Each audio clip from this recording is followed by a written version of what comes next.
Assalamualaikum warahmatullahi wabarakatuh. Perkenalkan, nama saya Andi Wijaya, NIM 18141074, kelas SI 6SP, mata kuliah Customer Relationship Management, dosen pengampu Ibu Megawati M.Com. Baiklah, saya di sini akan menjelaskan materi Customer Relationship Management, materi 14, saluran pemasaran atau distribusi. Jaringan nilai dan saluran pemasaran. Apa itu jaringan nilai dan saluran pemasaran? Jaringan nilai atau value network adalah sistem kemitraan dan aliansi yang digunakan perusahaan untuk sumber daya, meningkatkan dan mengantarkan penawaran produk dan jasa mereka. Saluran pemasaran atau marketing channel adalah serangkaian organisasi yang saling tergantung yang terlibat dalam proses untuk menjadikan produk atau jasa siap untuk digunakan atau dikonsumsi. Ini adalah gambar dari situs Oracle.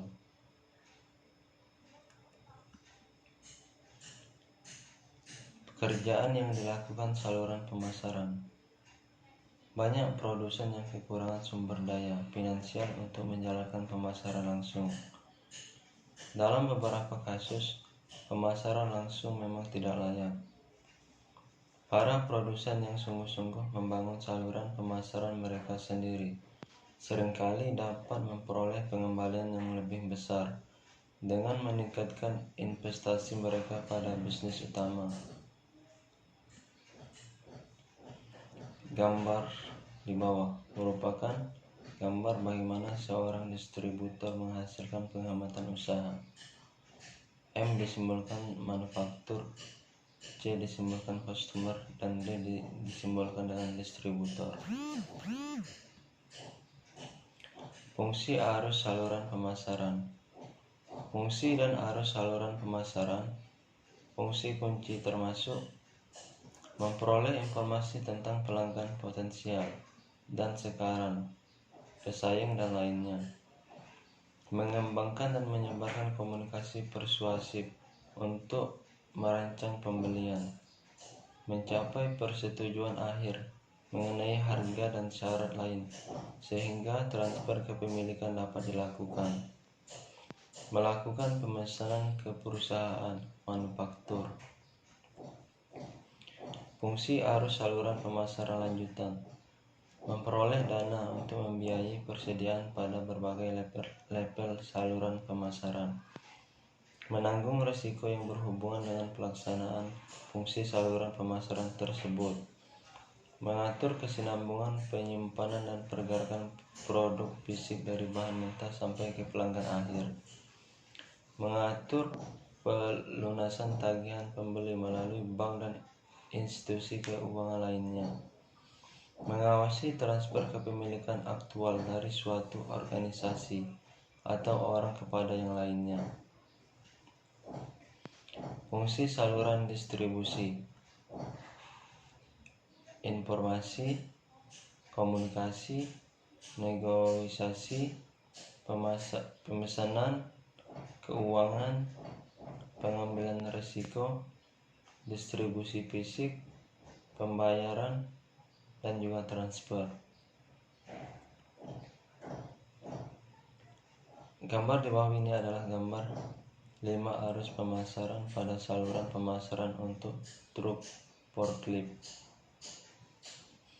Yang pertama adalah physical flow, title flow, payment flow, information flow, promotion flow. Pekerjaan yang dilakukan saluran pemasaran. Arus maju atau forward flow dari perusahaan ke pelanggan, fungsi fisik kepemilikan dan promosi. Arus mundur atau backward flow, artinya dari pelanggan ke perusahaan, fungsi pemesanan dan pembayaran. Arus maju dan mundur atau forward and backward flow terjadi dalam dua arah. Fungsi informasi, negosiasi, pembiayaan, dan pengambilan risiko. Gambar di bawah merupakan gambar dari saluran pemasaran barang konsumsi dan barang industri, yang dimana A adalah consumer marketing channel dan B adalah industrial marketing channel. Jenis-jenis saluran pemasaran. Saluran-saluran pemasaran yang pertama adalah saluran saluran pemasaran langsung, yaitu perusahaan menjual kepada pelanggan. Contoh penjualan dari rumah ke rumah. Saluran level 1 berisi satu perantara penjualan seperti pengecer. Saluran level 2 berisi dua perantara penjualan, contoh pedagang besar dan pengecer dalam pasar konsumen. Saluran level 3 berisi tiga perantara penjualan, contohnya pedagang besar, pemborong, beberapa pengecer, atau industri pengemasan daging. Saluran arus terbalik. Beberapa perantara berperan dalam saluran mundur. Contoh pusat pengembalian barang produsen, perantara minuman ringan, dan lain-lain. Saluran sektor jasa. Saluran informasi highway atau information highway channel.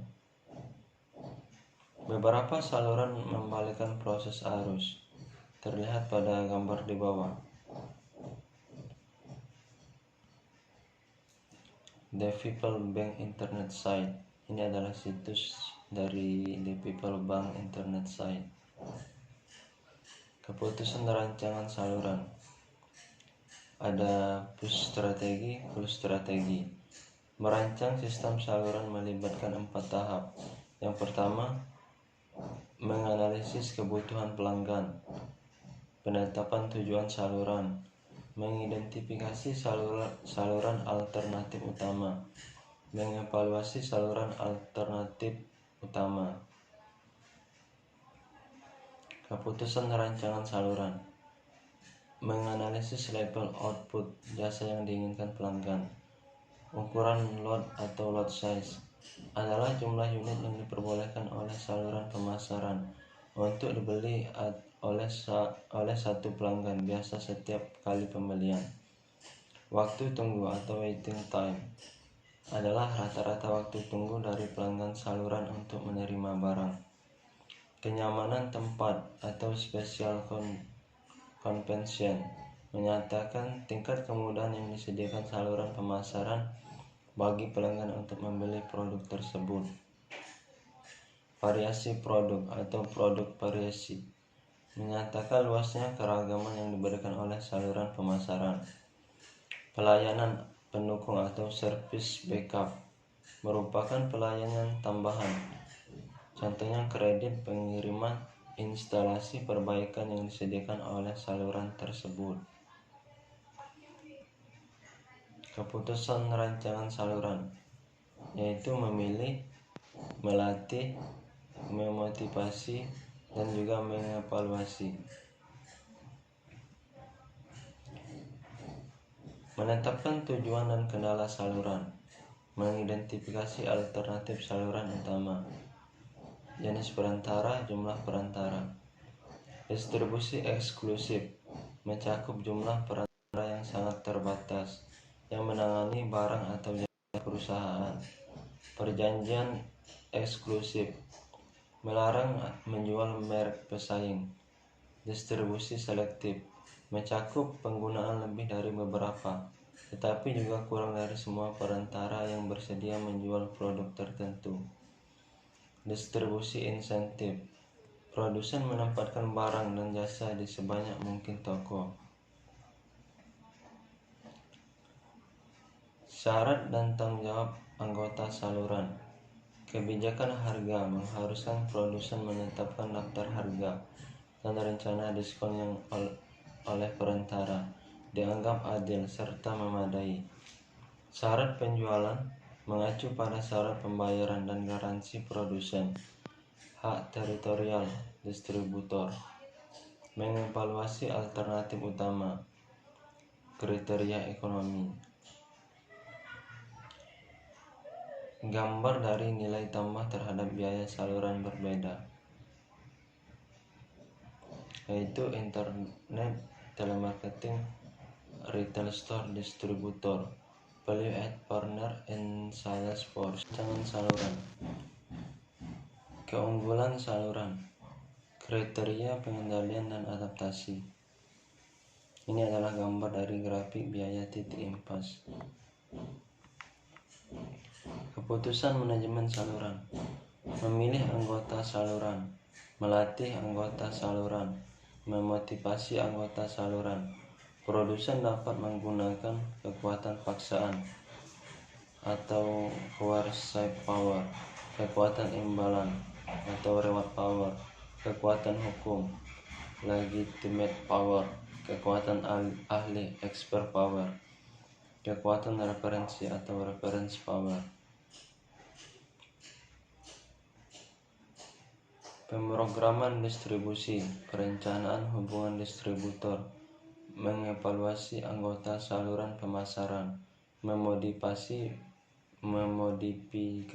pengaturan saluran. Ini adalah gambar dari nilai tambah saluran dan tingkat pertumbuhan pasar. Value add by the channel, high and low. Jenis-jenis sistem pemasaran vertikal, corporate common ownership at different level of the channel. Administrative leadership is assumed by one or a few dominant member. Contractual agreement among channel members. Conventional distribution channel versus vertical marketing system. Konvensional marketing channel yaitu manufakturer, wholesaler, retailer, dan juga consumer.